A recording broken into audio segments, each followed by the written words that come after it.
gyventi čia galima tikrai solidžiai. Įkraunama kolonėlė. Wow.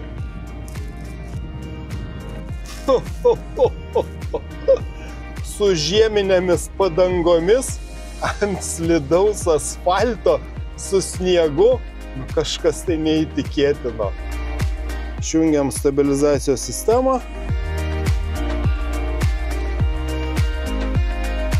Geriausias visureigis, kokiu man teko važiuoti. Štai taip, elektromobilis.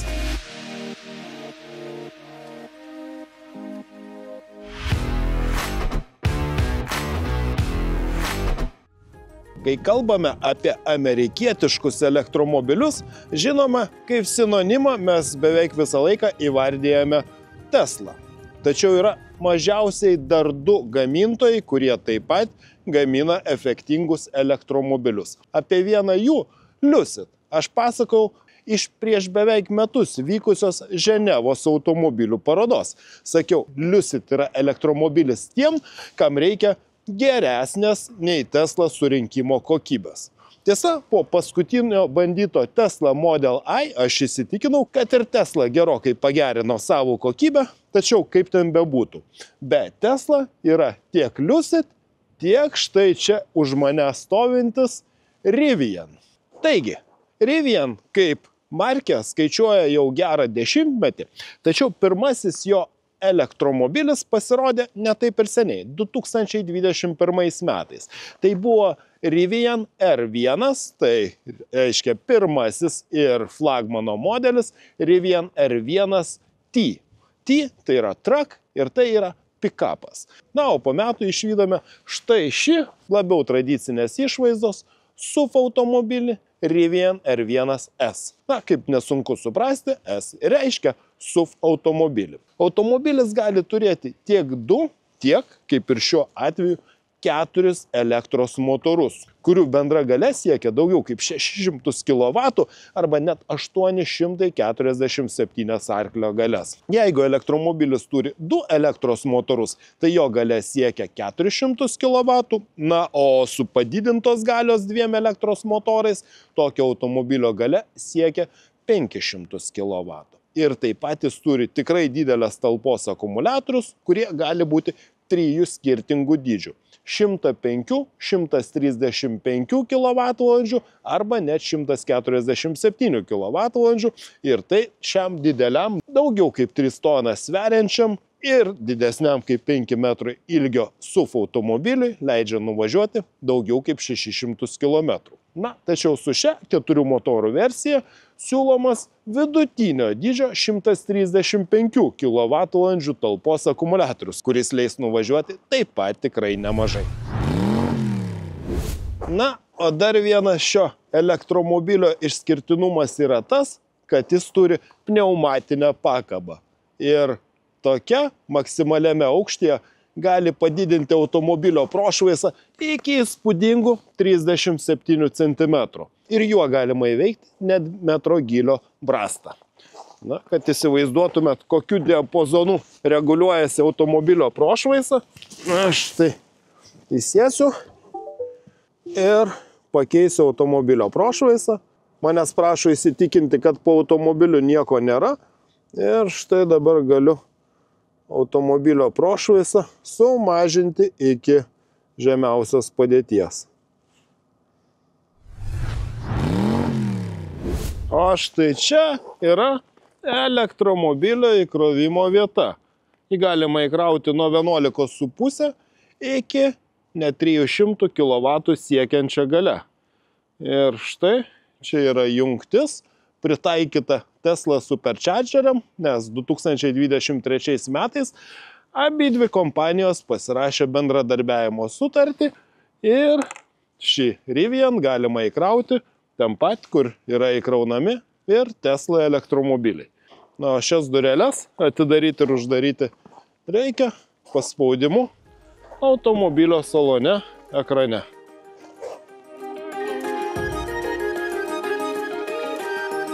Priekinį dangtį galima atidaryti, paspaudus mygtuką ir pasižiūrėkite, kokia įspūdinga čia talpa. automobilio galinė dalis man šiek tiek primena Hyundai Santa Fe. Tiek tik, kad dailesnė. Jei Hyundai Santa Fe žibintų juosta eina apačioje, tai čia jinai yra aukščiau, atrodo viskas tikrai dailiau, gražiau negu Hyundai Santa Fe. Na, o pati bagažinė yra tikrai įspūdingo dydžio. Štai. Bagažinės dangtis yra iš 2 dalių. Galima atskirai nulenkti galinę dalį ir ant jos atsisėsti. Jinai pakankamai tvirta. Štai. Net ir nenulenkus 3 eilės sėdynių, gamintojas nurodo, kad čia galima sutalpinti iki 500 litrų. Jeigu nulenkti 2 eilės sėdynių atlošus, tai į šią bagažinę jau tilps 1330 litrų. Tai yra kaip į viso dydžio hatchbacko bagažinę, o čia nulenktos tik 3 eilės 2 sėdynės.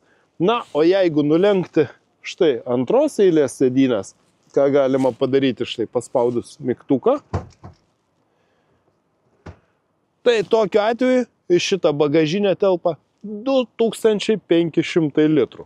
Tikrai puikia vieta iškilaujant gamtoje. Na, galbūt vienintelis dalykas, kad štai pati anga nėra didelė, tačiau gyventi čia galima tikrai solidžiai.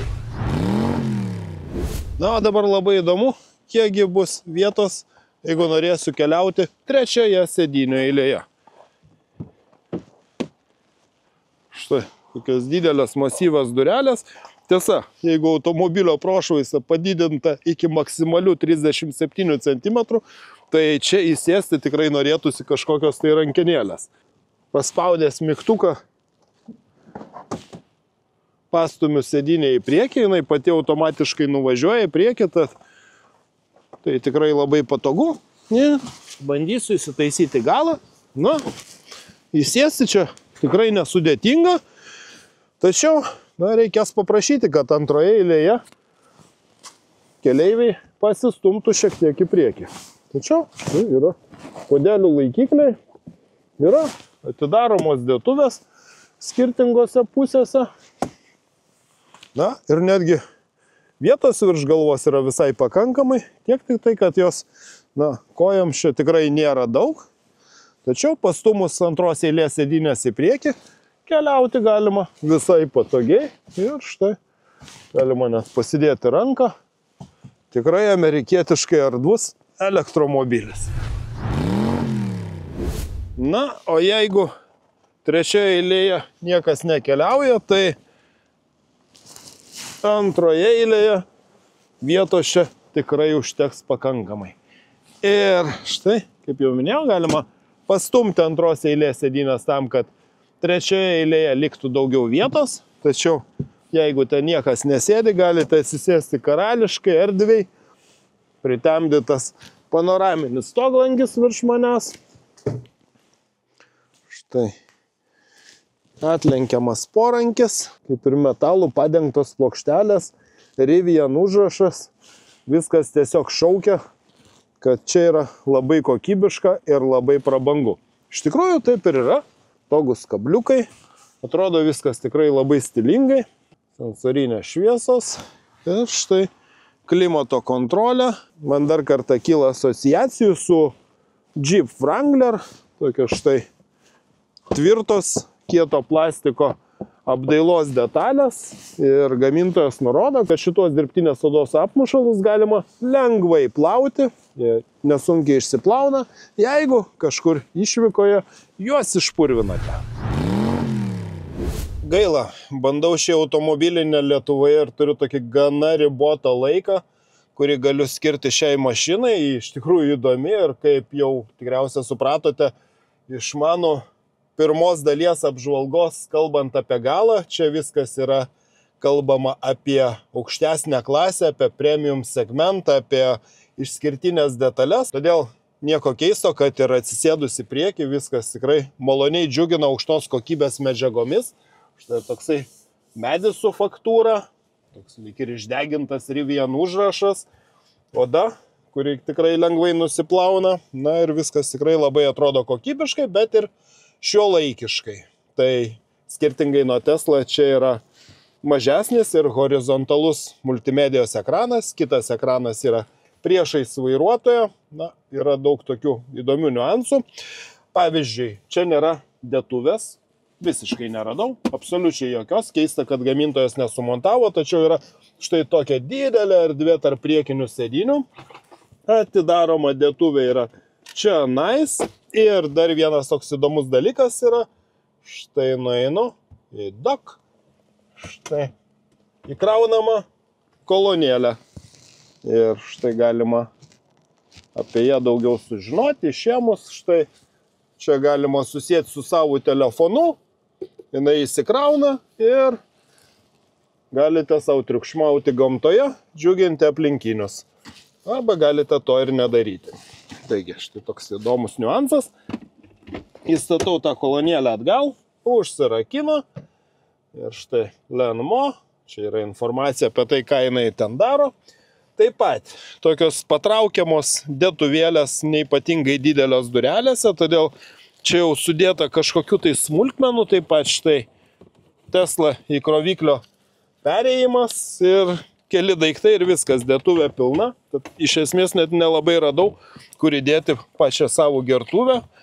Tai čia tikrai toksai būtų kaip ir trūkumas, tačiau, na, tikriausia kelioninis automobilis, tikriausia visus dalykus reikėtų laikyti kažkur tai gale, bagažinėje, štai susireguliuoti savo sėdėjimo padėtį, štai kaip norite nusistatyti vairą, kaip ir Tesla automobilyje, lygiai tokie patys valdikliai, žinoma, lygiai taip pat reguliuojate ir kairį ir dešinį veidrodėlius.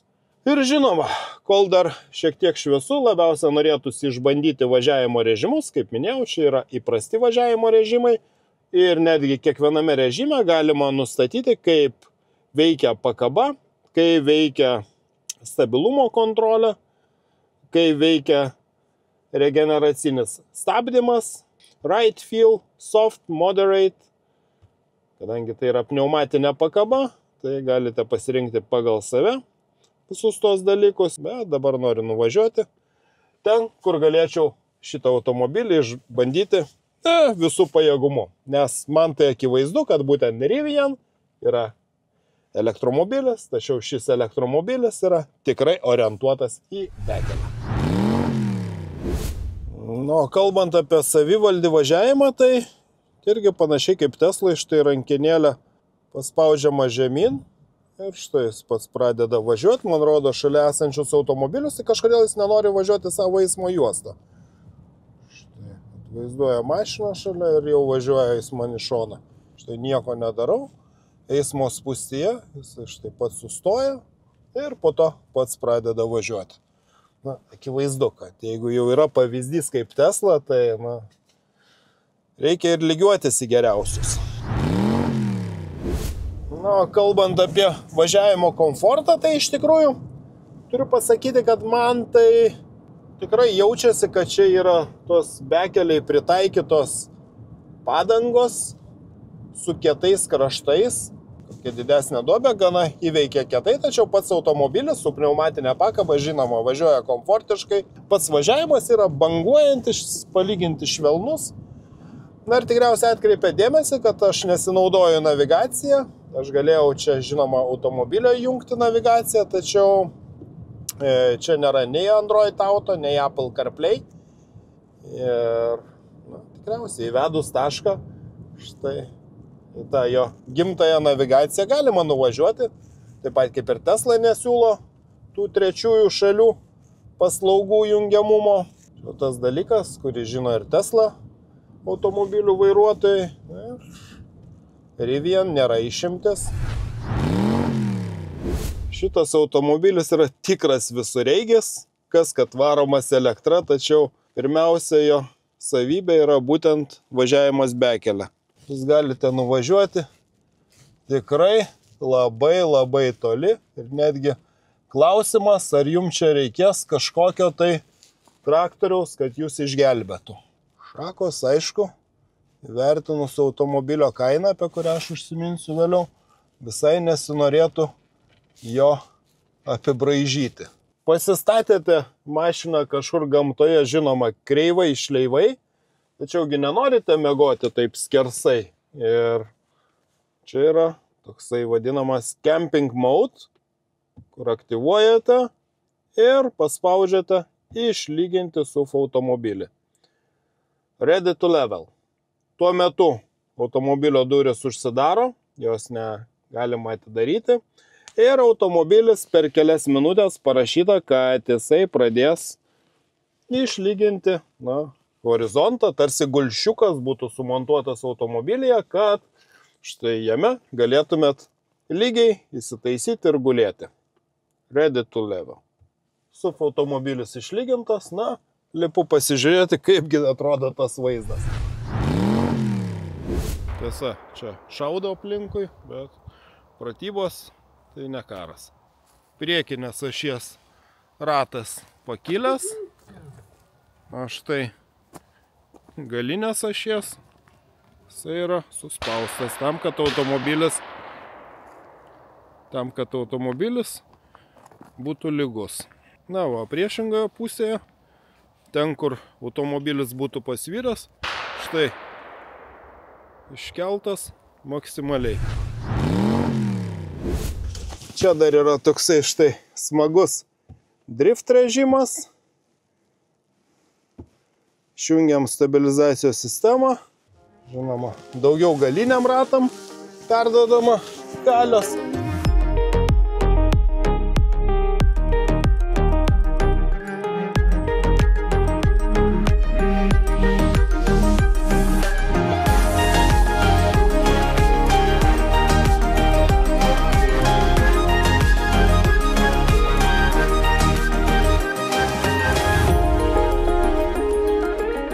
Taip, smagus pasivažinėjimas šito tikrų visureigio. Kol nesutemo, tai dar pabandysiu vieną dalyką, tai yra įsibėgėjimas, sport. Wow. Viskas. Wow. Ir tai yra su žieminėmis padangomis ant slidaus asfalto su sniegu, kažkas tai neįtikėtino. Kažkas tai neįtikėtino.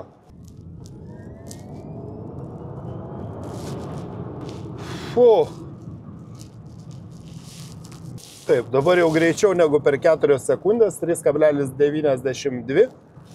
Automobilio galimybės tikriausiai jau supratote, kokios yra tiek bekelėje, tiek ir kelyje.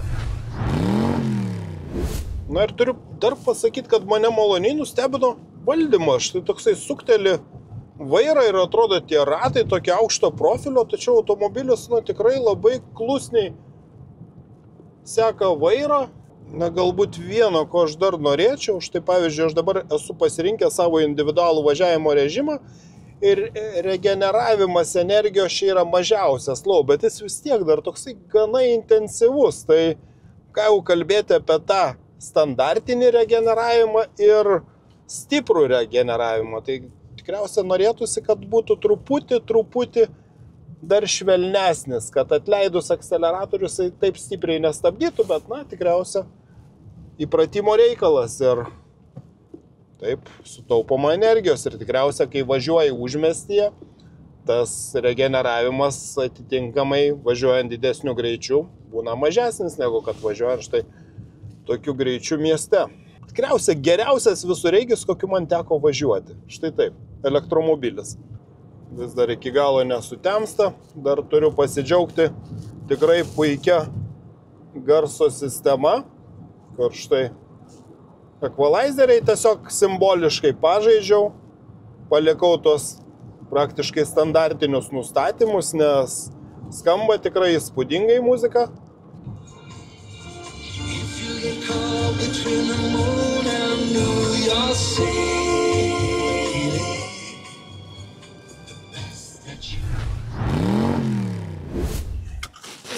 Išvada labai aiški. Šitas automobilis pirmiausia yra visureigis, tada yra elektromobilis. Jeigu jums aktuali visureigių tema, jums visą laiką imponavo Jeep Wrangler, Land Rover Defender, tada tai yra jūsų automobilis.